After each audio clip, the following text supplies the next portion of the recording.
Somebody was trapped inside the east wing. Zara Coleman stopped walking. The laundry basket pressed against her hip, heavy with bedsheets that smelled like lavender and old money. Her fingers gripped the wicker edges so tight her knuckles ached. The dog was barking again. Not the lazy bark of a bored animal. Not the playful yap of a dog wanting attention. This bark was sharp, angry, desperate, like a warning that had grown teeth and was ready to bite. Ghost stood at the entrance to the east wing, his white fur bristling, his body rigid as a loaded weapon. The Jindo's ears pointed forward like blades. His black eyes fixed on the heavy wooden doors that hadn't opened in 3 years. 3 years since Mrs. Choi died. 3 years since the east wing was sealed. 3 years since anyone was allowed to even clean that part of the mansion. Zara had been working at the Choi estate for exactly 19 days.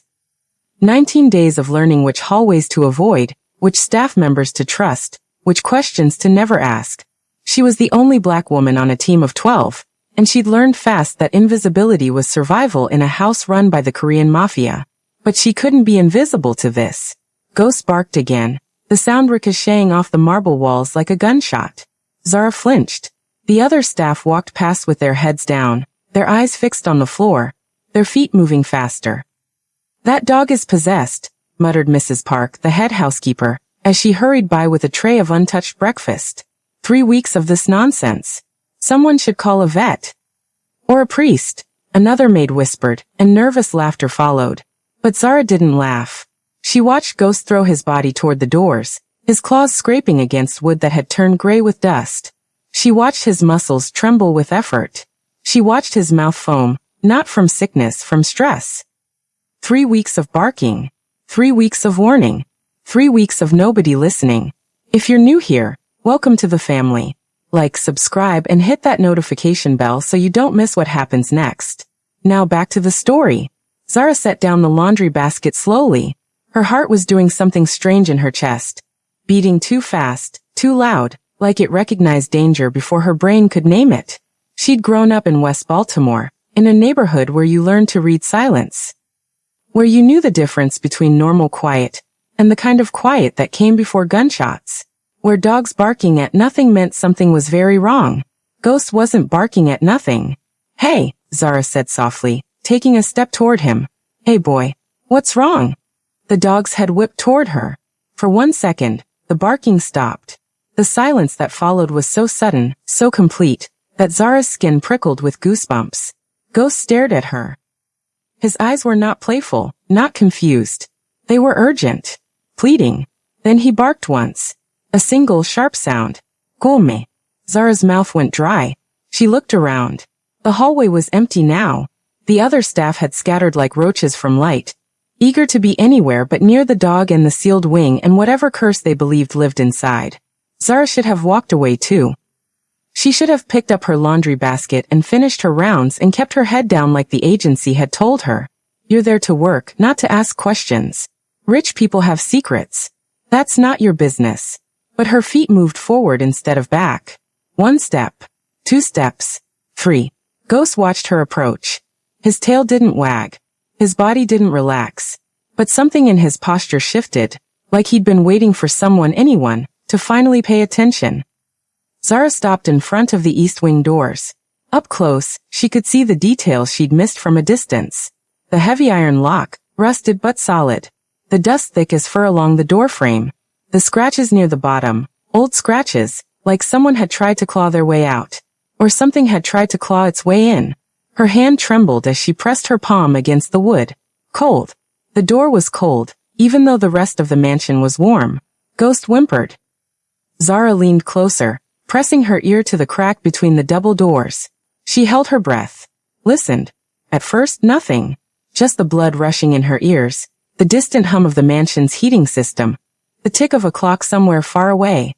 Then, a sound. Faint. So faint she thought she'd imagined it. A breath. A soft, broken breath. Zara's eyes widened. She pressed closer, her cheek flat against the cold wood. The sound came again. Closer now. Clearer. Not a breath. A whisper. Help. Zara's hand flew to her mouth.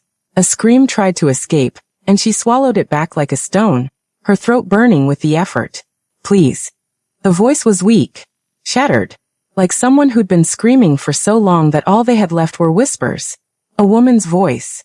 Zara stumbled back from the door, her chest heaving, her mind racing. This wasn't possible. The East Wing was empty. Mrs. Choi was dead. Everyone said so. The funeral had been 3 years ago. The whole city had mourned the wife of Choi Min-jun, the white tiger of the Korean underworld. But dead women didn't whisper. Dead women didn't say please. Ghost barked again, louder now, more frantic, like he knew she finally understood. Zara's legs shook. She looked at the dog, then at the door, then down the empty hallway where shadows gathered in corners like they were listening too. What do I do? What the hell do I do? She couldn't call the police. This was a mafia house. Calling the police meant bodies in the river, and one of those bodies would be hers. She couldn't tell the other staff. They'd been here for years. If someone was locked in the East Wing, they either knew and didn't care, or they'd been trained not to see. She couldn't tell Mr. Choi. He was the head of this house.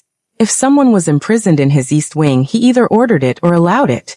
But she couldn't walk away. Not now. Not after hearing that voice. Zara looked at Ghost. The dog looked back at her, and something passed between them, an understanding that didn't need words. I hear you, she thought. I finally hear you. Ghost's tail moved once. Just once. Zara took a deep breath, picked up her laundry basket, and walked away from the East Wing with her head down and her hands steady. But her mind was already racing. 19 days in this house. 19 days of silence. It was time to start listening. That night, Zara couldn't sleep. She lay in her small room in the servants' quarters, staring at the ceiling, listening to the house breathe around her. The Choi estate was never truly quiet. Pipes groaned. Floors creaked. Somewhere deep in the walls, something hummed like a heartbeat. But beneath all that noise, Zara kept hearing the whisper. Help. Please. She turned onto her side, pressing her pillow against her ear, trying to block out the sound in her memory. It didn't work. Who was in that room? How long had she been there? Was she dying? The questions circled like vultures, picking at Zara's peace until there was nothing left but raw, bloody wakefulness. At 3 a.m., she gave up on sleep. She slipped out of bed, pulled on her dark work clothes, and crept into the hallway. The mansion was dim at this hour, lit only by small security lights that cast long shadows across the marble floors. Zara moved like a ghost herself, silent, careful, invisible. She'd learned how to walk without sound in Baltimore, creeping past her mother's bedroom when she came home late, avoiding the floorboards that squeaked, the doors that groaned. Those skills saved her life more than once. They might save another life tonight. She made her way toward the East Wing, her heart pounding so loud she was sure the security cameras could hear it. The cameras, yes. She'd noticed them during her first week. Small black domes in every corner, watching everything. But she'd also noticed the blind spots. The corner near the linen closet. The alcove by the service stairs. The shadow beneath the giant painting of Mr. Choi's grandfather. Zara moved through the blind spots like water through cracks, staying out of sight, staying invisible. When she reached the East Wing hallway, Ghost was there. The dog lay in front of the doors, his head on his paws, his eyes open and alert. When he saw Zara, his tail thumped once against the floor. Shoo, she whispered. I know. I'm here. Ghost rose to his feet and padded toward her, pressing his nose against her hand. His fur was warm. His breath was steady. In that moment, he felt less like a guard dog and more like an ally. Zara knelt beside him, running her fingers through his white fur. You've been trying to tell everyone, haven't you? For 3 weeks. And nobody listened. Ghost whimpered softly. I'm listening now. She approached the door slowly, her ears straining for any sound from inside. The hallway was silent except for the hum of the heating vents and the distant tick of a clock. Zara pressed her ear to the door again. At first, nothing. Then, a cough. Weak. Vet. The kind of cough that came from lungs that had been breathing bad air for too long. Zara's jaw tightened. She examined the door more carefully. The lock was industrial. Heavy iron, probably custom-made. No way she could pick it without tools and training she didn't have. But the door itself. Zara ran her fingers along the edge of the frame. The wood was old, warped slightly from humidity and age. There was a gap at the bottom, small but visible. She dropped to her knees and pressed her face to the floor, peering through the gap. Darkness. Complete darkness. Then her eyes adjusted. She saw a shape. A figure on the floor. Huddled in a corner. Too thin. Too still. But the chest moved. Up and down. Up and down. Alive. Zara's throat tightened with something between rage and relief. "Hello," she whispered through the gap. "Can you hear me?" Silence. Then movement. The figure shifted. A face turned toward the door, pale, hollow, framed by matted gray hair. Eyes opened. Dark eyes, clouded with confusion and pain. Lips moved. "My name is Zara," she whispered urgently. "I work in the house. I heard you. The dog Ghost, he's been barking at this door for weeks." I listened. The woman stared at her through the gap. For a long moment she didn't speak. Then slowly, painfully, she crawled closer to the door. Her movements were wrong. Stiff. Like her body had forgotten how to work properly. When she reached the gap, her face was inches from Zara's. Up close she looked ancient. But her bone structure, the shape of her eyes, the curve of her lips, Zara's blood ran cold. She'd seen that face before. In the portrait that hung in the main hallway. In the photographs that lined Mr. Choi's private study. In the newspaper clippings framed in the library. Mrs. Choi. The woman who had been dead for 3 years. "Oh my God," Zara breathed. Mrs. Choi's cracked lips moved. Her voice was barely a thread of sound. "My son doesn't know, please." "Your son?" Zara's mind was spinning. "Mr. Choi? Min-yoon."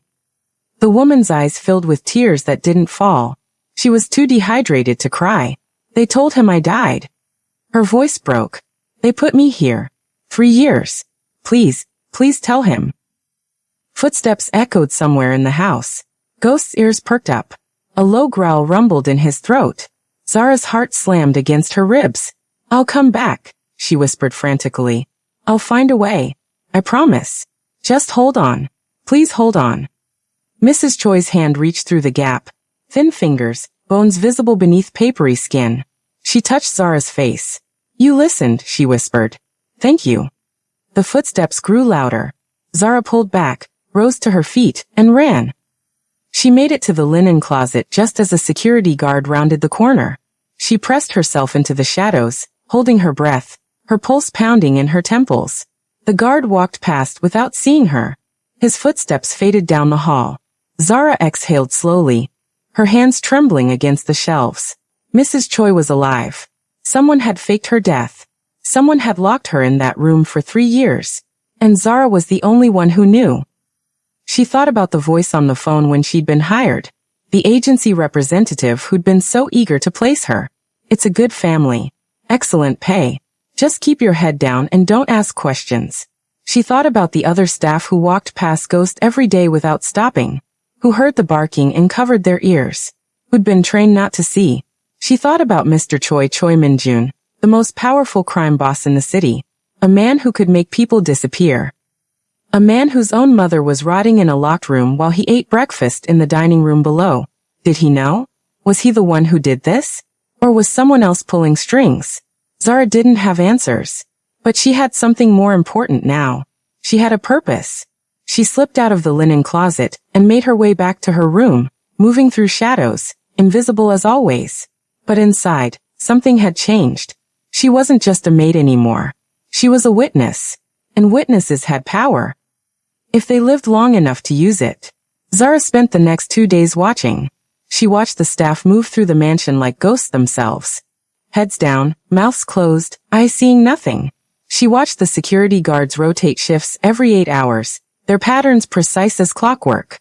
She watched the cameras in their black domes, mapping the blind spots in her mind until she could navigate them with her eyes closed. And she watched Choi Min-jun. The master of the house moved like a man carrying invisible weight. He was tall, broad-shouldered, handsome in the way powerful men often were, sharp fox-like eyes. A thin scar across his left cheekbone that spoke of violence survived. He wore burgundy suits that cost more than Zara's yearly salary. And when he walked into a room, the air itself seemed to bow. But there was something else. Something Zara noticed because she'd spent her whole life reading people who didn't want to be read. Choi Min-jun was sad. Not the loud, dramatic sadness that demanded attention. The quiet kind. The kind that lived in the spaces between words. In the moments when he thought no one was watching. in the way his eyes lingered on his mother's portrait in the main hallway. Every morning, he paused in front of that painting. Just for a second. Just long enough for his jaw to tighten and his fingers to curl into fists. Then he walked away. Zara watched this ritual 3 days in a row. And each time, the same question burned in her chest. Does he know? If Minjun had ordered his mother's imprisonment, why would he grieve? Why would he pause at her portrait like a man visiting a grave? But if he didn't know, if someone had done this without his knowledge, then who? And why? The questions multiplied like flies on meat. On the third day, Zara got her first clue. She was polishing silver in the dining room when 2 men entered through the side door. She recognized them immediately, Park Sung-ho and Director Kwon, 2 of Minjun's senior lieutenants. She'd seen them at the house before, always arriving for meetings that happened behind closed doors. They didn't notice her. Servants were furniture to men like them, present but invisible. The East Wing renovation, Park Sung-ho said, his voice low but not low enough. The boss is asking questions again. Director Kwon snorted. Let him ask. The answer is the same. Structural damage. Unsafe. We'll open it when the repairs are complete. That's been the answer for 3 years, Kwon. And it'll be the answer for 3 more if necessary. Zara's hand froze on the silver spoon. Her heart hammered so loud, she was certain they could hear it. Park Sung-ho lowered his voice further. Zara strained to listen. He wants to visit her grave next week. The anniversary. Then let him visit an empty coffin. Director Kwon's laugh was cold. Same as every year. The men moved toward the study, their voices fading into murmurs. Zara stood motionless, the silver spoon clutched in her fist like a weapon. Empty coffin. Let him visit an empty coffin. They knew. Minjun's own lieutenants knew his mother was alive. They were the ones keeping her locked away. They were the ones lying to him, year after year, while he grieved a woman who was rotting 20 feet above his head. But why? What could they possibly gain from imprisoning an old woman? Zara's mind raced through possibilities. Money? Power? Leverage? Mrs. Choi had been the matriarch of the family, the wife of the previous boss before Minjun took over. Maybe she knew something. Maybe she had something. Maybe she was worth more alive and hidden than dead and buried. Whatever the reason, one thing was clear now. Choi Minjun was not the enemy. He was a victim. And Zara was the only person who could tell him the truth. That night, Ghost was waiting for her.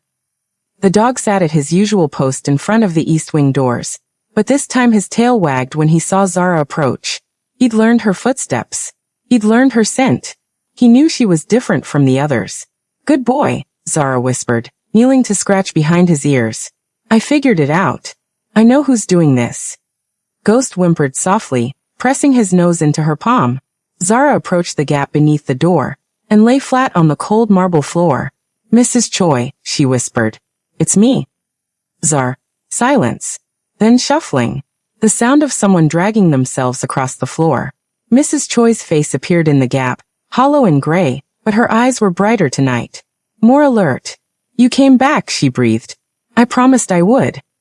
3 years. Mrs. Choi's voice cracked. 3 years and you're the first person who kept a promise. Zara's chest tightened with anger. I need to ask you something. Your son. Does he know you're here? Mrs. Choi's eyes filled with pain so deep Zara felt it in her own bones. No, the old woman whispered. My boy thinks I'm dead. They showed him a body. They held a funeral. He buried an empty coffin and cried over a grave that holds nothing but lies. Who did this to you? Mrs. Choi was quiet for a long moment. When she spoke, her voice was barely a thread. Park Sung-ho. Director Kwon. Others I don't know. She paused. They came to me 3 years ago, the night before I was supposed to tell Minjun the truth about his father's death. They drugged me. When I woke up, I was here. Zara's breath caught. The truth about his father's death? Mrs. Choi's eyes sharpened despite her weakness. My husband didn't die of a heart attack. He was murdered. Her voice dropped to a whisper. By the same men who now stand at my son's side.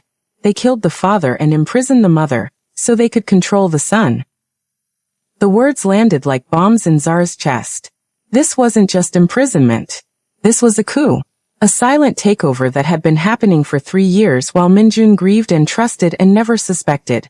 I have to tell him, Zara said urgently. I have to find a way to. No. Mrs. Choi's hand shot through the gap, gripping Zara's wrist with surprising strength. Not yet. If you go to him now with no proof, they'll kill you. They'll move me, and my son will never know what happened. Then what do I do? Mrs. Choi's grip tightened. There's a safe. In the library. Behind the painting of the cherry blossoms. The combination is my son's birthday, September 15th, 79. Inside there are documents. Evidence of what they did. I gathered it before they took me. They never found it. Zara memorized the numbers instantly. September 15th, 79. Cherry blossom painting. Library. Get the documents. Make copies. Hide them somewhere they can't reach. And then, Mrs. Choi's voice broke. Then tell my son his mother is alive. Tell him I never stopped loving him. Tell him I'm sorry I couldn't protect him. Tears burned in Zara's eyes. I'll get you out of here. I swear. Mrs. Choi smiled. A ghost of a smile, fragile as paper. You already have, she whispered. You listened. After 3 years of screaming into darkness, someone finally listened.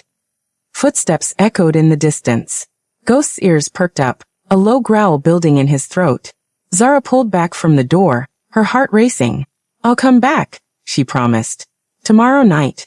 With a plan. She ran. Behind her, Ghost resumed his position in front of the doors. A white sentinel guarding a secret that had waited 3 years to be told. The library was on the first floor, east corner. A room of leather-bound books and heavy furniture that smelled like old paper and expensive cigars. Zara had cleaned it twice since she'd started working at the estate. She knew its layout. She knew its shadows. What she didn't know was how to get inside without being seen. The library was Mr. Choi's private space. Staff weren't allowed in without direct permission, and certainly not at 2 a.m. when the house was supposed to be sleeping. But Zara had a plan. She'd spent all day preparing.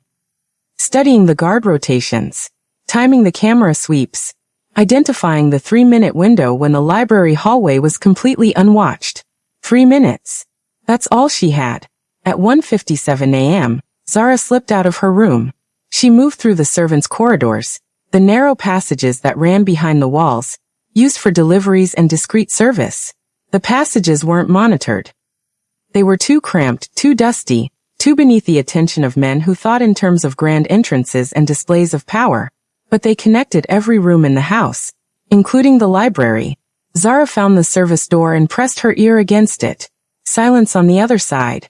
She checked her watch, 1:59 a.m. The camera would sweep away from the library entrance in 30 seconds. She counted. 29. 28. 27. Her palms were slick with sweat. 15. 14. 13. She gripped the door handle. 5. 4. 3. 2. 1. She moved. The library was dark, lit only by moonlight streaming through tall windows. Zara didn't turn on any lights. She'd memorized the layout during her cleaning shifts. Desk to the left, bookshelves straight ahead, sitting area to the right, and the painting of the cherry blossoms on the far wall. She crossed the room quickly, her soft-soled shoes silent on the Persian rug. The painting loomed above her. A beautiful image of pink blossoms against a stormy sky, framed in gold. Zara reached up and lifted the edge of the frame. It swung outward on hidden hinges, revealing a small wall safe. Her fingers trembled as she spun the dial. September 15th, 79. Click. The safe opened. Inside there were 3 items. A thick manila envelope, a small black ledger, and a flash drive. Zara grabbed all 3 and stuffed them into the waistband of her pants, pulling her shirt down to cover them. She closed the safe. Replaced the painting. Stepped back. 2 minutes and 40 seconds. She had 20 seconds to get back to the service corridor. Zara turned toward the door and froze.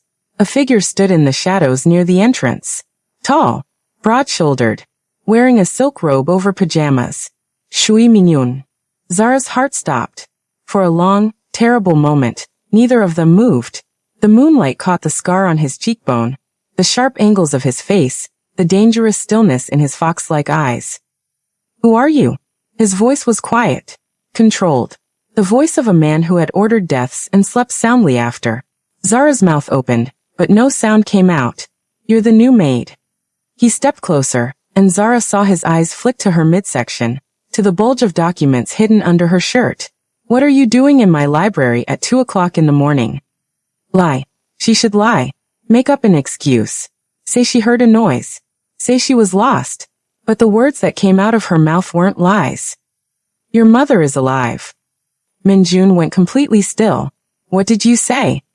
Mrs. Choi. Zara's voice shook, but she forced the words out. She's alive. She's locked in the East Wing. She's been there for 3 years. The funeral was fake. The coffin was empty. Park Sung-ho and Director Kwon, they're the ones who did it. Minjun's face didn't change. Not a flicker of emotion crossed his features. But his hands. His hands curled into fists so tight that Zara could see the tendons straining beneath his skin. That's impossible, he said. His voice was ice.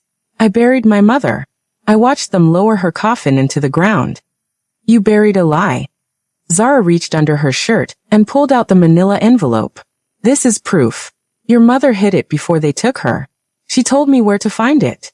She told me, her voice cracked. She told me to tell you she never stopped loving you. Minjun stared at the envelope like it was a grenade. For 10 agonizing seconds, he didn't move. Then he stepped forward and snatched it from her hands. He tore it open. Documents spilled out. Photographs, financial records, medical reports. His eyes scanned them rapidly, his jaw tightening with each page. Zara watched his face transform. The control cracked first. Then the composure. Then the mask he'd been wearing for 3 years. The mask of a man who had accepted his grief and moved on. Underneath was something raw. Something wounded. Something dangerous. 3 years, he whispered. His voice sounded like broken glass. 3 years she's been 20 feet above my bedroom, and I didn't, he couldn't finish. You didn't know. Zara's voice was gentle but firm. They made sure you didn't know. They played you, Mr. Choi. They killed your father and imprisoned your mother, and let you grieve while they ran your empire behind your back. Minjun's eyes lifted from the documents. When he looked at her, Zara saw something she didn't expect. Tears. Not falling. Not yet. But there, glistening in the eyes of the most feared man in the city. Who are you? He asked again. But the question was different this time. Softer. I'm just a maid, Zara said honestly. But I heard your mother's voice. I heard her begging for help. And I couldn't walk away. The dog. Minun's voice cracks. Ghost has been barking at that door for weeks. I thought he missed her. I didn't think. He was trying to tell you. Everyone heard him. No one listened. Zara swallowed hard. I listened. Minjun pressed his hand over his eyes. His shoulders shook once, just once, with a grief too big to contain. When he lowered his hand, his face had changed. The tears were gone. In their place was something cold. Something lethal. Park Sung-ho, he said quietly. Director Kwon. You're certain? Your mother named them herself. And I heard them talking today. They know exactly where she is. They've been lying to you about the East Wing for 3 years. Minun nodded slowly. Then he walked to his desk, opened a drawer, and pulled out a gun. Zara's stomach dropped. Mr. Choi. Stay here. His voice was calm now. Terrifyingly calm. Don't move. Don't speak to anyone.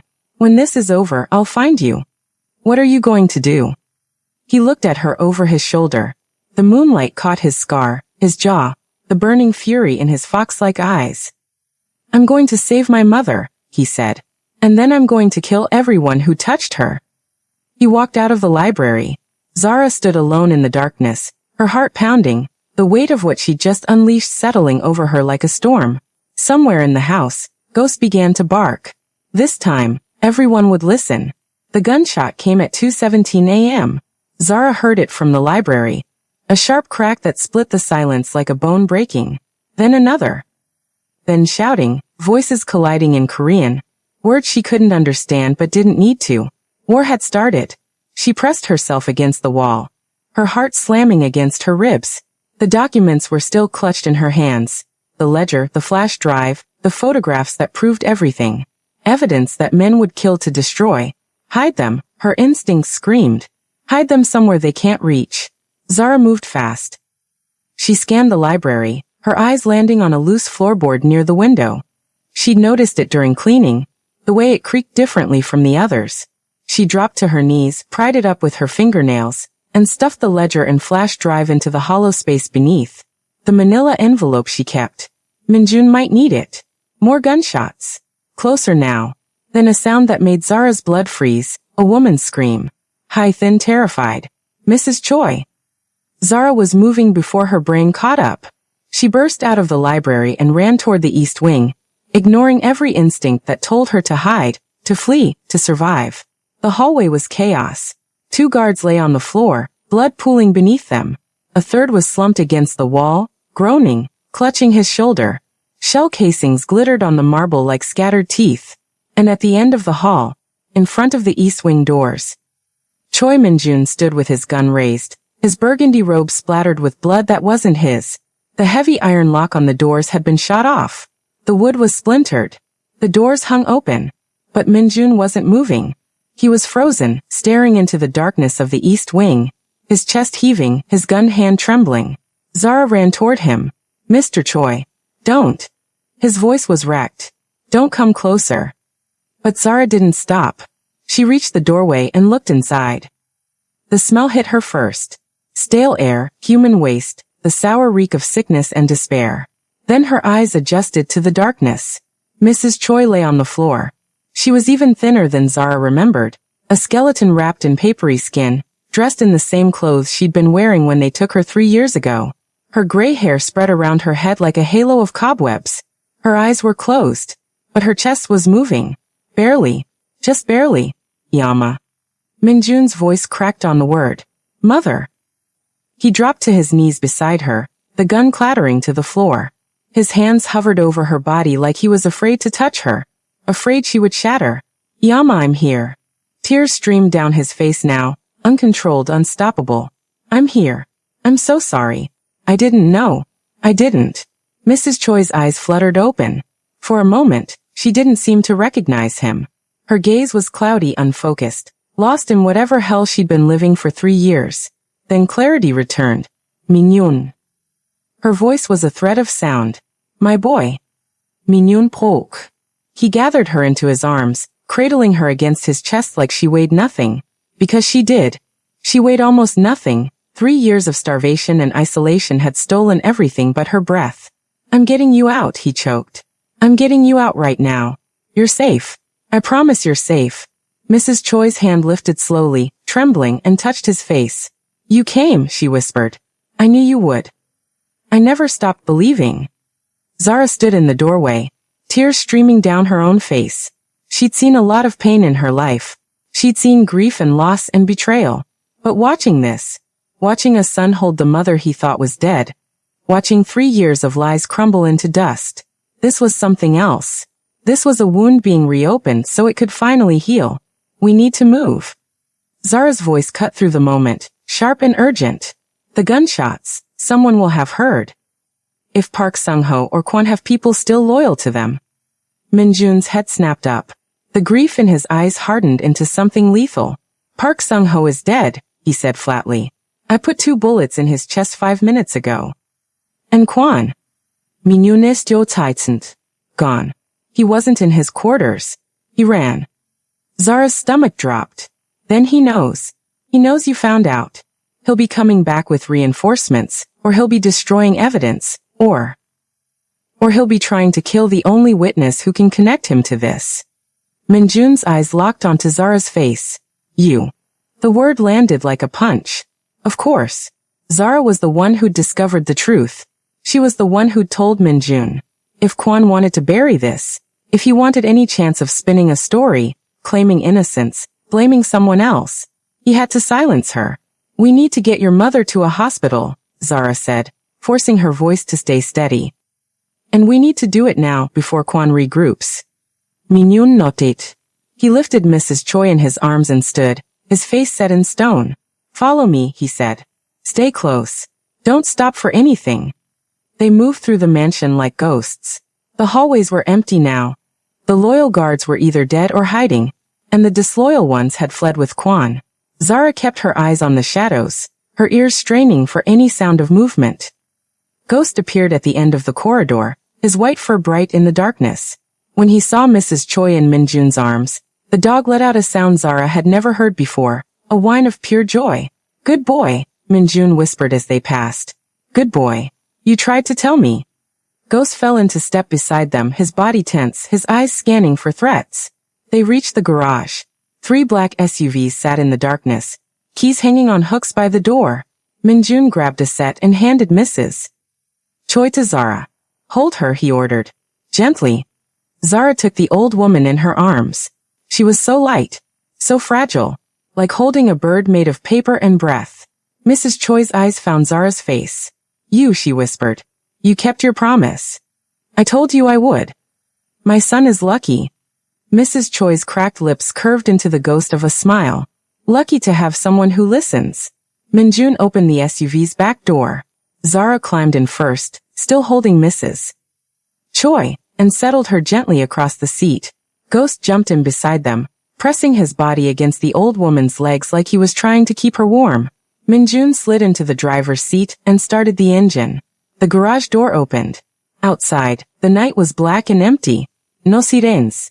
No headlights. No sign of Kwon or his men. But Zara knew better than to trust the silence. Silence was where danger hid. Which hospital? She asked. Not a hospital. Minjun's voice was grim. I have a private doctor. Someone I trust. The fewer people who know about this, the better. You think Kwon has people at the hospitals? I think Kwon has people everywhere. Minjun's hands tightened on the steering wheel. 3 years. He's had 3 years to build a network while I grieved and trusted and played the fool. You're not a fool. Zara's voice was firm. You're a son who loved his mother. They used that against you. That's not weakness. That's being human. Minjun was quiet for a long moment. Then so softly she almost missed it. Thank you. The SUV pulled out of the garage and into the night. Behind them, the Choi estate disappeared into darkness. A house of secrets that had finally been forced into the light. Dr. Yoon's clinic was hidden in the basement of a nondescript building in Koreatown. No sign. No windows. Just a steel door and a buzzer that required a specific pattern of rings. Minjun carried his mother inside. Zara followed with Ghost at her heels. The clinic was small but immaculate. White walls, gleaming equipment. The sharp smell of antiseptic. Dr. Yoon was a thin man in his 60s with steady hands and kind eyes that widened when he saw Mrs. Choi. Impossible, he breathed. She's been dead for. She's been imprisoned, Minjun cut in. 3 years. No proper food, no medical care, no sunlight. I need you to save her. Dr. Yoon recovered quickly. He gestured toward a bed in the corner. Put her down. Gently. The next hour was a blur of 4 lines and monitors and hushed conversations in Korean that Zara couldn't follow. She sat in the corner with Ghost, watching, waiting, trying to process everything that had happened. 3 weeks ago, she'd been a maid looking for work. Now she was sitting in a mob doctor's clinic at 4 a.m., watching a crime boss cry over his dying mother. Life came at you fast. At some point, Minjun appeared beside her. His robe was still blood-stained. His face was drawn with exhaustion, but his eyes were clear. She's stable, he said. Severe malnutrition, dehydration, muscle atrophy. But she'll live. Zara exhaled a breath she didn't know she'd been holding. Thank God. Minjun sat down beside her. For a long moment, neither of them spoke. Then, why did you do it? Zara looked at him. Do what? Risk your life. Tell me the truth. You could have walked away. You could have pretended you didn't hear anything, collected your paycheck, stayed invisible. His fox-like eyes studied her face. Why didn't you? Zara thought about the question. Really thought about it. I grew up in Baltimore, she said finally. West Side. The kind of neighborhood where people disappear and nobody asks questions. Where girls get taken and nobody looks. Where screaming doesn't matter because nobody's listening. She paused, her throat tight. I was 15 when my best friend went missing. Her name was Keisha. I swore I'd never be the person who looked away. The hand of a man who'd built empires and destroyed enemies and carried burdens most people couldn't imagine. Thank you, he said. 2 words, but the way he said them, like they contained everything he couldn't express. Zara squeezed his hand once, then let go. What happens now? She asked. Kwon is still out there. He knows you know. He'll be planning something. Minun's expression hardened. Yes, he will. So what's the plan? First, I secure my mother. Make sure she's protected around the clock. Then I start hunting. His voice dropped to something cold and quiet. Quan has been building a shadow network inside my organization for 3 years. I need to find out how deep it goes. Who else is loyal to him? Who else knew about my mother and said nothing? That could be a lot of people. It could be everyone. Minun ist reizend. But I'll find them, one by one. And when I do... He didn't finish the sentence. He didn't need to. Zara shivered. She'd seen violence before. She'd grown up around it. But there was something different about Minjun's anger. Something controlled, patient, lethal. This wasn't hot rage. This was cold calculation. This was a man who would take his time and make sure every single person who'd wronged his mother paid in full. What about me? Zara asked quietly. Quan knows I'm the one who told you. He'll come for me. Yes. Minjun's eyes met hers. Which is why you're not leaving my side until this is over. I'm not. I'm just a maid. You're the woman who saved my mother's life. Minjun's voice was firm. You're the only person in my entire organization who told me the truth when everyone else lied. That makes you more valuable than anyone else in this city. Zara didn't know what to say to that. Minun stood up. Dr. Yun has a guest room upstairs. Get some sleep. Tomorrow we start planning. Planning what? His fox-like eyes gleamed in the low light. The end of Director Quan. Zara couldn't sleep.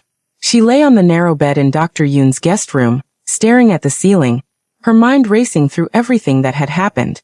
3 weeks ago, new job, new city, new life. Tonight, gunshots, blood, a woman rescued from 3 years of imprisonment, a crime boss crying in her arms. And somewhere out there, a man named Quan who wanted her dead. Ghost lay at the foot of the bed, his white fur glowing in the darkness. He'd refused to leave her side since they arrived at the clinic.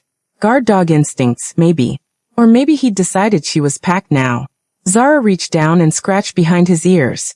You started all this, she whispered. 3 weeks of barking. 3 weeks of trying to tell everyone. Ghost's tail thumped once against the mattress. What else do you know, boy? What else are you trying to tell us? The dog lifted his head. His dark eyes met hers. And then, he growled. Low. Quiet. The kind of growl that said danger without saying anything at all. Zara sat up instantly, her heart pounding. Ghost was staring at the window. The guest room was on the 2nd floor. The window faced an alley. There was no way anyone could. A shadow moved outside the glass. Zara's breath caught. She slid off the bed silently, pressing herself against the wall beside the window. Ghost followed, his body low, his growl building. The shadow moved again. Closer. Then tap. Top. Top. Someone was knocking on the window. Zara's hand found a lamp on the bedside table. Heavy. Metal base. Better than nothing. I know you're in there. A man's voice, muffled through the glass. I'm not here to hurt you. I'm here to help. Ghost barked once, sharp, warning. Tell the dog to stand down. I have information. About Quan. About what he's planning. Zara hesitated. Every instinct screamed trap. But something in the voice, something desperate, maybe even scared, made her pause. Who are you? She called through the glass. My name is Han Jae-won. I was Park Sung-ho's assistant. I know everything. And if you don't let me in, we're all going to die. The words hung in the darkness. Ghost's growl faded to a low rumble. Zara made a decision. She crossed to the window and opened it. Han Jae-won was not what Zara expected. He was young, maybe 25, with a soft face and nervous eyes that darted around the room like trapped birds. His suit was expensive but rumpled, like he'd been wearing it for days. His hands trembled as he climbed through the window. Ghost's growl deepened. Easy, Jae-won said, holding up his palms. I'm not armed. Search me if you want. Zara didn't move. Start talking. How did you find me? I followed the SUV from the estate. Jae-won's voice was rushed, panicked.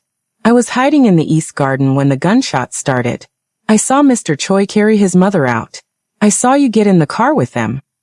So you've been watching us for hours. I had to make sure it was safe. Quan has people everywhere. I couldn't just walk up to the front door. Zara's grip tightened on the lamp. You said you were Park Sung-ho's assistant. That means you worked for the men who imprisoned Mrs. Choi for 3 years. Jae-won flinched like she'd slapped him. I didn't know. His voice cracked. I swear to God I didn't know. Park kept me handling paperwork, logistics, nothing important. I thought Mrs. Choi was dead like everyone else. I thought the East Wing was just storage or something. When did you find out the truth? Jae-won swallowed hard. 6 months ago. I was filing documents in Park's private office when I found a medical report. Nutritional supplements for fluids, sedatives. All being delivered to the estate every month. Addressed to Patient Zero. Zara's stomach turned. Patient Zero. They'd given her a code name like she was an experiment. I started digging, Jae-won continued. Quietly, carefully. And I found, he stopped. His face went pale. Found what? She wasn't the first. The words landed like a hammer. Ghost stopped growling. The room went silent. What do you mean? Zara's voice was barely a whisper. Jae-won reached into his jacket pocket. Ghost tensed, but the young man only pulled out a crumpled photograph. He handed it to Zara. A woman stared back at her. Middle-aged. Korean. Sharp eyes. Elegant features. Her name was Choi Soo-yeon, Jae-won said quietly. Minyones Ents. His father's younger sister. Zara's blood ran cold. What happened to her? Same thing. Locked in the East Wing. Same room. Jae-won's voice dropped. That was 7 years ago. Before Mrs. Choi. Where is she now? Jae-won didn't answer. He didn't need to. Zara looked at the photograph again. At the woman's face. At the sharp eyes that looked so much like Minjun's. She didn't survive, Zara said flatly. Jae-won shook his head. The records say she died of natural causes after 18 months. But the medical reports I found, he swallowed. Organ failure, malnutrition, dehydration. The same things that almost killed Mrs. Choi. Zara felt sick. This wasn't just a conspiracy to control Minjun. This was a pattern. A system. Someone had been doing this for years. Locking away the women of the Choi family, starving them, silencing them. Why?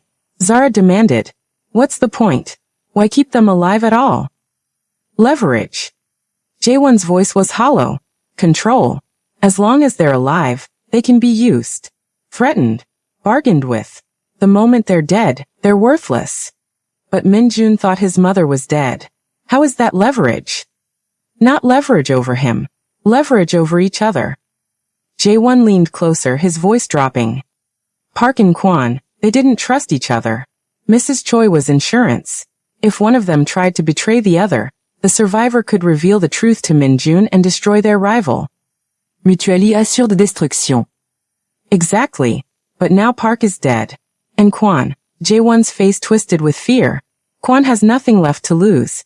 He's going to burn everything down before he lets Minjun catch him. Zara's mind raced. What's he planning? I don't know the details. But I know he's not running. He's regrouping. Jae-won grabbed her arm, his grip desperate. You have to warn Mr. Choi. Kwon has people inside this clinic. Right now. Watching everything. Zara's heart stopped. Inside the clinic? Who? Before Jae-won could answer, the door burst open. Minjun stood in the doorway, gun raised, his fox-like eyes taking in the scene in a single glance. Zara with a lamp in her hand, ghost bristling, a stranger by the window. Who the hell is this? He says he has information, Zara said quickly. About Kwon. About your aunt. Minjun's face didn't change, but something flickered in his eyes at the word aunt. My aunt died 7 years ago. No. Zara held up the photograph. She was murdered. Same room. Same men. Your mother wasn't the first. Minjun stared at the photograph. For 3 long seconds he didn't move. Didn't breathe. Then his hand began to shake. Suya, he whispered. The name came out like a wound reopening. I was at her funeral. I carried her coffin. Empty, Jae-won said quietly. Just like your mother's. They've been doing this for years, Mr. Choi. Controlling your family by stealing the women you love. Minjun's jaw clenched so tight Zara could see the muscles straining. Who else knows about this? His voice was ice. Kwon. Park, but he's dead now. And Jae-won hesitated. Dr. Yoon. The name landed like a bomb. Zara's stomach dropped. The doctor? The one treating your mother right now. Jae-won nodded, his face ashen. He's been providing medical care to the East Wing for 7 years. IVs, sedatives, nutritional supplements. He knew exactly what was happening. He kept them alive just enough to be useful. Min-yoon moved. He was out the door before Zara could speak, his footsteps thundering down the stairs. Zara ran after him, Ghost at her heels. They reached the clinic room just as Min-jun slammed through the door. Dr. Yoon stood beside Mrs. Choi's bed, a syringe in his hand. Time stopped. The doctor's kind eyes met Min-jun's furious gaze. For 1 second, the mask held, the gentle healer, the trusted ally. Then it crumbled. I'm sorry, Dr. Yoon whispered. I had no choice. Min-jun raised his gun. What's in the syringe? Dr. Yoon's hand trembled. Potassium chloride. Kwon called 10 minutes ago. He said if I didn't finish it, he'd kill my daughter. Zara's heart clenched. Kwon had leverage everywhere. Everyone was compromised. Everyone was trapped. Put it down, Min-jun said quietly. Put it down and step away from my mother. Dr. Yoon's eyes filled with tears. He has my daughter, he repeated. She's only 12. Please. Please understand. I understand. Min-jun's voice was cold. I understand that you've been helping them torture my family for 7 years. I understand that you kept my aunt alive in a cage until her body gave out. I understand that you were about to murder my mother while I sat in the next room. He stepped closer. Put it down. The syringe clattered to the floor. Dr. Yoon collapsed against the wall, sobbing. Zara moved past him to Mrs. Choi's bedside. The old woman was still unconscious, her breathing steady, the foredrip flowing clear. She's okay, Zara said. He didn't inject her. Min-jun didn't lower his gun. Where is Kwon keeping your daughter? He asked the doctor. Dr. Yoon shook his head. I don't know. He never told me. He just calls and tells me what to do. Then you're useless to me. Min-jun's finger tightened on the trigger. Wait. Zara stepped between them. If you kill him, we lose any chance of finding the girl. And we lose any chance of proving what they did. I don't need proof. I need revenge. Your mother needs you alive. Zara's voice was firm. She didn't survive 3 years in that room just to watch her son get executed for murder. Think. Be smart. Use him. Min-yoon still works. For 5 agonizing seconds, the gun stayed raised. Then slowly he lowered it. Tie him up, he said to Jae-won. If he moves, shoot him in the knee. Jae-won scrambled to obey.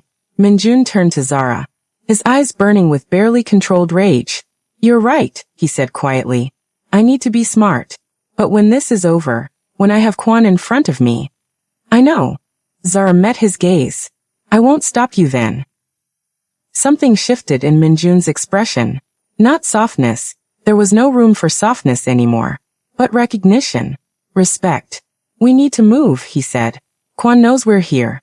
He'll send more people. Where do we go? Min-jun's fox-like eyes gleamed in the low light. Somewhere he can't reach. Somewhere I should have gone years ago. He looked at his mother's sleeping face. Home. They left the clinic at 4:47 a.m. Min-yoon trouve. Zara sat in the back with Mrs. Choi, who drifted in and out of consciousness. Ghost lay across their feet, his head on Zara's knee, his eyes alert even in rest. Jae-won sat in the passenger seat, still trembling, clutching the documents he'd smuggled from Park's office. Dr. Yoon was left behind, tied to a chair with a guard watching him. Min-jun had made calls, trusted men, he said, though Zara wondered how he could trust anyone now. The city slid past the windows. Dark streets. Flickering lights. The occasional taxi carrying someone home from a night they'd rather forget. Where are we going? Zara asked. Busan.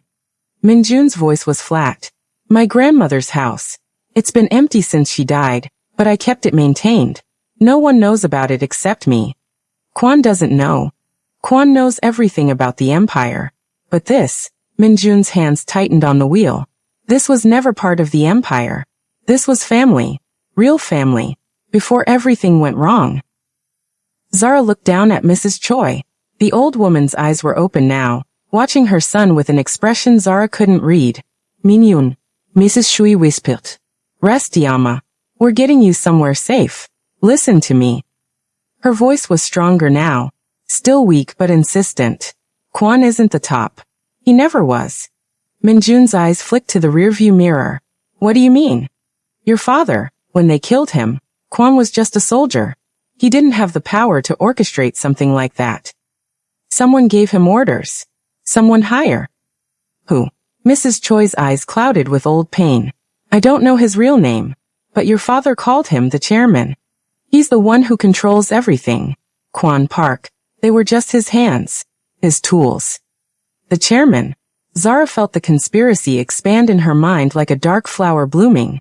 This wasn't just two ambitious lieutenants grabbing power. This was a shadow organization. A puppet master pulling strings for years. Why didn't you tell me this before? Minjun's voice was tight.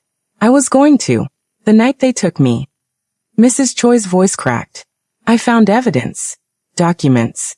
Recordings. I was going to show you everything. But they came first.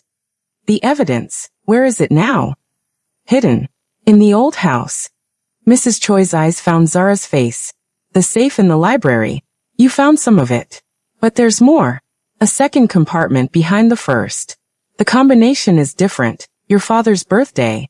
March 22nd, 51. Zara memorized the numbers instantly. We have to go back, she said. We can't. Minjun's voice was sharp. Kwon will have people watching the estate. It's suicide. Then we send someone else. Who? Everyone in my organization could be compromised. Zara thought fast. Jae-won. He knows the house. He knows where the library is. Jae-won's head whipped around. Me? I can't, I'm not. You said you wanted to help. This is how you help. They'll kill me if they catch me.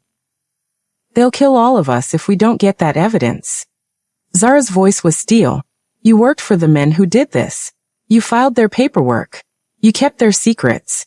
This is your chance to make it right. Jae-won's face went through a dozen emotions. Fear, guilt, shame, determination. Finally, he nodded. Okay, he said quietly. I'll do it. Minjun glanced at him in the mirror. If you betray us. I won't. I swear. Jae-won's voice was steady now. I'm tired of being afraid. I'm tired of pretending I don't see things. I want to be someone who listens for once. Zara caught his eye and nodded once. Welcome to the club. They dropped Jae-won 3 blocks from the Choi estate, just as dawn began to gray the sky. The library. Second compartment. March 22nd, 51, Zara repeated. Get the documents and get out. Don't stop for anything. What if someone's inside? Then you run. Minjun's voice was cold. Don't try to fight. Don't try to be a hero. Just run and call this number. He handed Jae-won a burner phone. I'll come for you. Jae-won pocketed the phone with shaking hands. Good luck, Zara said. He nodded once, then slipped out of the car and disappeared into the morning shadows. They watched him go. He's going to die, Minjun said quietly. Maybe. Zara's voice was soft. But he chose this. He chose to listen. That has to count for something. Minjun was silent for a long moment. Then he put the car in drive and pulled away. The safe house in Busan was a small traditional hanok tucked into the hills above the city. Wooden beams, paper screens, a garden overgrown with wild roses. It smelled like dust and memories. Minjun carried his mother inside and laid her on a futon in the main room. Zara found blankets in a closet and covered her gently. Ghost curled up beside the bed, his white fur bright against the dark wood floor. Mrs. Choi's eyes fluttered open. I remember this place, she whispered. Your grandmother used to make juk in that kitchen. You'd sit on the porch and watch the ships in the harbor. Rest, Yama. I've rested for 3 years. Her voice hardened. I'm tired of resting. I'm tired of being helpless. She reached up and gripped Minjun's hand. Promise me you'll end this. All of it. Kwon. The chairman. Everyone who touched our family. I promise. And promise me. Her eyes moved to Zara. Promise me you'll protect her. She saved my life. She's the only reason I'm here. Minjun turned to look at Zara. For a long moment their eyes held. I promise, he said. Mrs. Choi smiled. The first real smile Zara had seen from her. Good, the old woman whispered. Now let me sleep. I have a feeling I'll need my strength for what's coming. She closed her eyes. Within minutes, her breathing steadied into sleep. Zara and Minjun sat in silence, watching the sun rise through the paper screens. What now? Zara asked finally. Now we wait. Minjun's voice was tired. Jaewon will bring the evidence. Then we'll know who the chairman is. And then, his phone buzzed. He looked at the screen. His face went white. What is it? Zara asked. Minjun turned the phone toward her. A photograph filled the screen. Jaewon on his knees, blood streaming from a wound on his forehead. Behind him, a man in a black mask held a gun to his temple. And beneath the photo, a message. You took something from me. Now I'm taking something from you. The girl. The maid. Midnight. The old warehouse on Pier 7. Come alone or everyone dies. Zara's blood turned to ice. Ghost lifted his head and growled at the phone, as if he could sense the evil radiating from the screen. It's a trap, Zara said. Of course it's a trap. You can't go alone. I don't have a choice. Minjun's eyes were hollow. He has Jaewon. And he wants you. Then let him have me. No. The word was absolute. Final. I didn't save my mother just to lose you. You barely know me. I know enough. Minjun stood up, his body tense with barely controlled fury. I know you heard my mother when no one else would. I know you risked your life to tell me the truth. I know you're the only person in 3 years who looked at me and saw a man instead of a monster. He turned to face her. I'm not letting Kwon take you. Not tonight. Not ever. Zara's heart pounded. She should argue. She should insist on a better plan. She should. Ghost barked once. Sharp. Urgent. Both of them spun toward the window. Outside, at the edge of the garden, a black car sat idling. It hadn't been there a minute ago. Zara's throat tightened. He found us, she whispered. He already found us. The car door opened. A figure stepped out. Not Kwon. Someone else. An old man. White hair. Elegant suit. A cane in one hand. He looked up at the house and smiled. And Zara knew, without anyone telling her, that she was looking at the chairman. The chairman walked through the garden like he owned it. Maybe he did. Maybe he owned everything. The estate, the empire, the men who'd stolen 3 years of Mrs. Choi's life. Maybe he'd been owning things so long he'd forgotten that some things couldn't be bought. Minjun moved first. He was at the door before Zara could blink, his gun raised, his body blocking the entrance like a human shield. Stop, he commanded. The chairman stopped. His smile didn't waver. He was older than Zara expected. 70 at least, with white hair swept back from a face that had been handsome once. His suit was immaculate. His cane was ebony with a silver handle shaped like a dragon's head. His eyes were the coldest things Zara had ever seen. Min-yoon. The chairman's voice was silk over steel. You look just like your father. Same fire. Same foolishness. Who are you? You don't remember me? I'm Hort. The old man pressed a weathered hand to his chest in mock pain. I held you when you were 3 days old. I was at your christening. Your father called me Uncle Hyun. Minjun's gun hand trembled. Uncle Hyun died 15 years ago. Uncle Hyun disappeared 15 years ago. There's a difference. The chairman, Hyun, took another step forward. I've been watching you ever since. Guiding you. Protecting you from your own worst impulses. Protecting me? Minjun's voice cracked with rage. You murdered my father. You imprisoned my mother. You killed my aunt. I built you. Hyun's voice sharpened. Everything you are, everything you have, exists because I allowed it. Your father was weak. Sentimental. He would have destroyed the empire with his foolish ideas about legitimacy and reform. I removed him for the good of the family. The good of the family? The empire is the family. The family is the empire. Your father never understood that. Neither did your mother. Hyun's eyes flicked toward the house. Is she inside? Still alive, I assume. Dr. Yoon was always too soft to finish the job properly. Zara felt Mrs. Choi stir behind her. The old woman was awake, listening. You're not getting near her, Zara said. Hyun's gaze shifted to her. Cold. Assessing. Like she was a bug he was deciding whether to crush. The maid. His lips curled. The one who listens. I've heard about you. Kwon was quite upset when you ruined 3 years of careful work. Good. Hyun laughed, a dry, papery sound. I like you, he said. You have fire. Most people in your position would be begging for their lives by now. I'm not most people. No, you're not. Hyun's smile faded. Which is why you're dangerous. Which is why Kwon wanted you dead. Which is why. He raised his cane. The silver dragon's head clicked. Zara saw the barrel too late. The shot cracked through the morning air. But the bullet never reached her. Ghost moved faster than thought. A white blur launching from the doorway, his body slamming into Zara's legs, knocking her sideways. The bullet meant for her chest caught him instead. Ghost yelped. A sound Zara would hear in her nightmares for years, and crumpled to the ground. No. Zara dropped to her knees beside him. Blood seeped from his side, matting his white fur crimson. His dark eyes found hers, confused, pained, but still alert. Ghost. Ghost, stay with me. Minyoon fired. Once. Twice. 3 times. But Hyun was already moving, faster than a man his age should move, ducking behind a stone lantern as bullets sparked off granite. Kwon.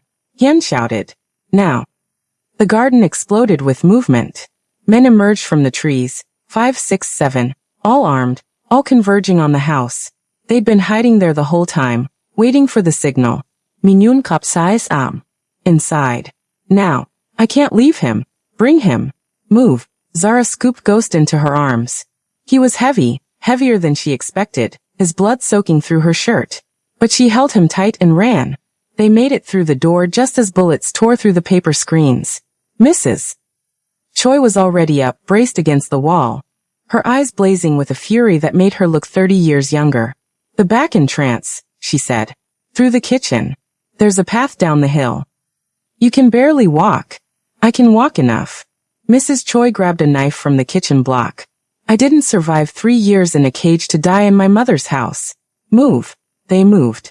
The back door led to a narrow stone path that wound down through overgrown gardens. Zara carried Ghost, his blood dripping a trail behind them. Minjun covered their retreat, firing at shadows, buying them seconds. There. Mrs. Choi pointed. A small shed at the bottom of the hill. Old. Weathered. Nearly invisible in the morning mist. They reached it just as shouts erupted above them. Kwon's men had found the path. Minjun yanked open the shed door. Inside was darkness, dust, the smell of old gasoline, and a car. An ancient Hyundai, covered in cobwebs but intact. My mother-in-law's emergency vehicle, Mrs. Choi said. She always said the Japanese might invade again. Paranoid woman. God bless her. Minjun found keys under the visor. The engine coughed, sputtered, then roared to life. They piled in, Mrs. Choi in front, Zara in back with Ghost's head in her lap, and tore out of the shed just as Kwon's men reached the bottom of the hill. Bullets pinged off the trunk. The back window shattered. But Minjun didn't stop. He floored the accelerator and the old car screamed down the mountain road, leaving Busan behind. Ghost was still breathing. Barely. Zara kept pressure on the wound, her hands slick with blood, her voice a constant murmur of reassurance. Stay with me, boy. You saved my life. You don't get to die. That's not how this works. You hear me? Ghost's tail twitched once. The tiniest movement. But it was enough. There's a veterinary clinic in Ulsan, Mrs. Choi said. Dr. Bae. She's trustworthy. She treated your father's hunting dogs years ago. That's an hour away, Zara said. Then we drive fast. Minyoon drove fast. The old Hyundai rattled and groaned, but it held together. The mountain roads gave way to highways, and the highways gave way to the outskirts of Ulsan just as the sun climbed fully into the sky. Dr. Bae asked no questions. She took one look at the blood-soaked dog, the blood-soaked woman, and the haunted faces of the people who carried them in, and she simply nodded. Treatment room 3. Now. The surgery took 2 hours. Zara sat in the waiting room, still covered in Ghost's blood, staring at a poster about feline diabetes without seeing it. Mrs. Choi sat beside her, holding her hand.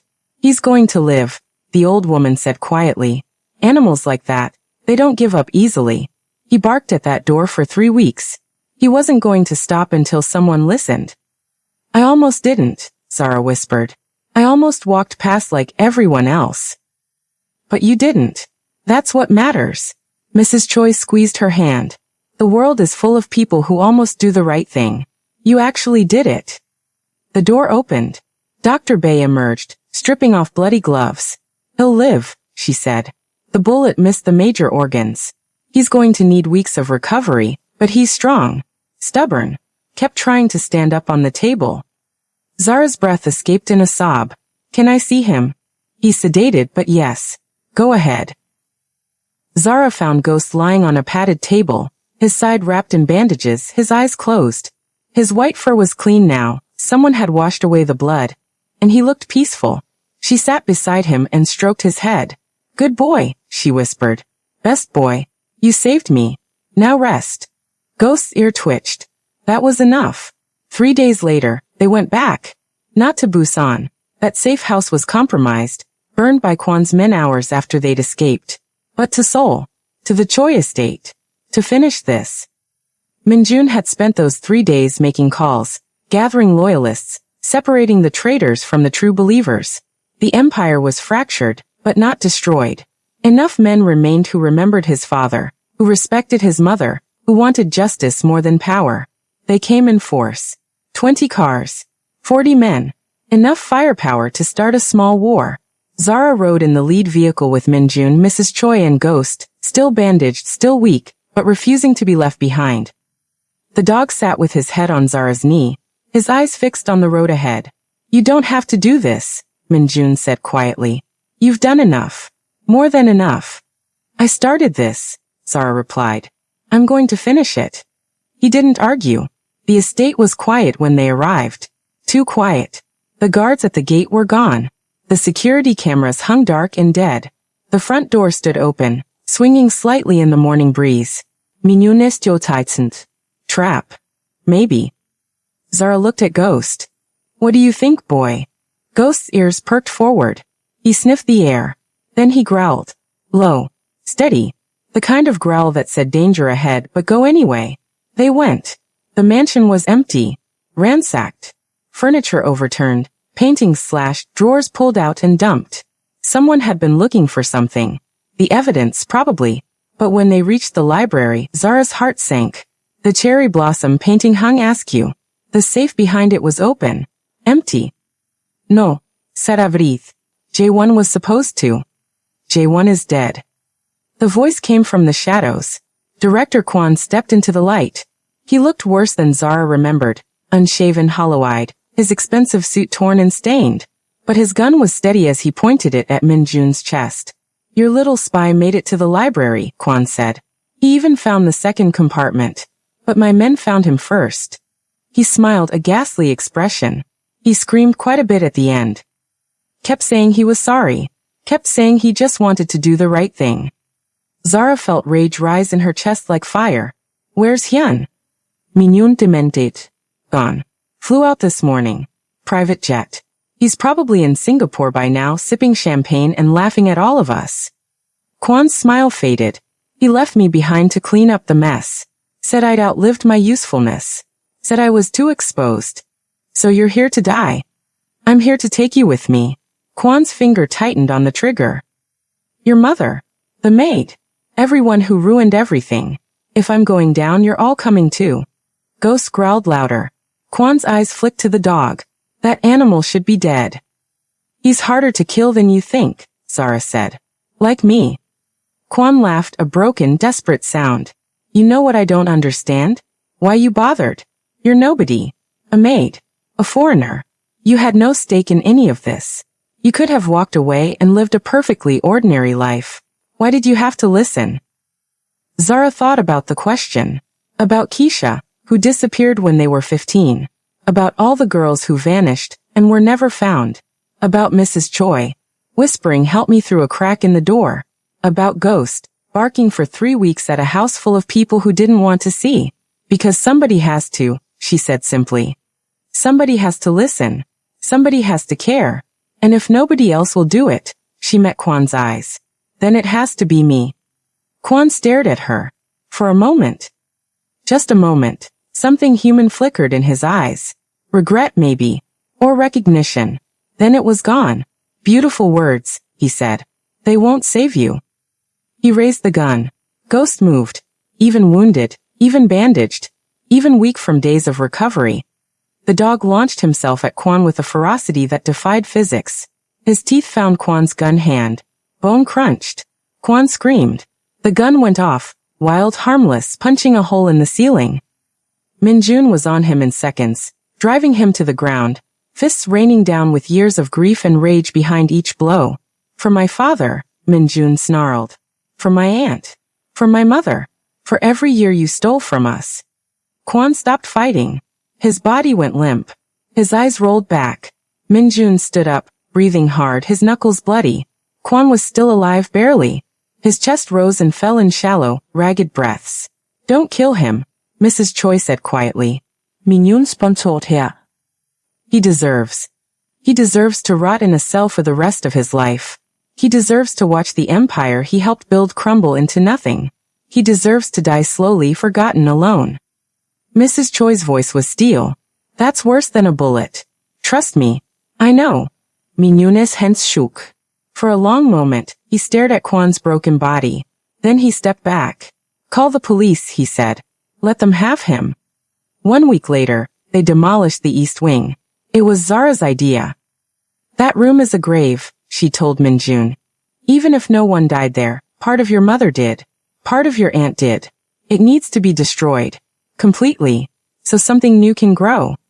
Minjun agreed. They brought in excavators, bulldozers, wrecking balls. The whole estate gathered to watch. Staff guards, even some of the men who'd been loyal to Quan before they'd learned the truth. Mrs. Choi stood at the front, leaning on her son's arm, watching the walls crumble. Ghost sat beside Zara, his bandages finally removed. A new scar on his side that would never fully fade. How do you feel? Zara asked Mrs. Choi. The old woman was quiet for a long moment. Free, she finally said. For the first time in 3 years. Maybe longer. The last wall fell. Dust rose into the sky like a prayer. And somewhere beneath the rubble, buried forever, were the chains and the darkness and the silence that had held a woman prisoner while the world looked away. That evening, they held a small ceremony. No press. No cameras. Just family. They planted a cherry tree where the East Wing used to stand. One for Suyun, the aunt who hadn't survived. Minjun spoke a few words. Mrs. Choi wept quietly. Zara stood at a respectful distance, feeling like an intruder on private grief. But when it was over, Mrs. Choi walked to her and took her hands. You're family now, the old woman said firmly. Whether you like it or not. You saved my life. You gave my son back his mother. This house is your home for as long as you want it.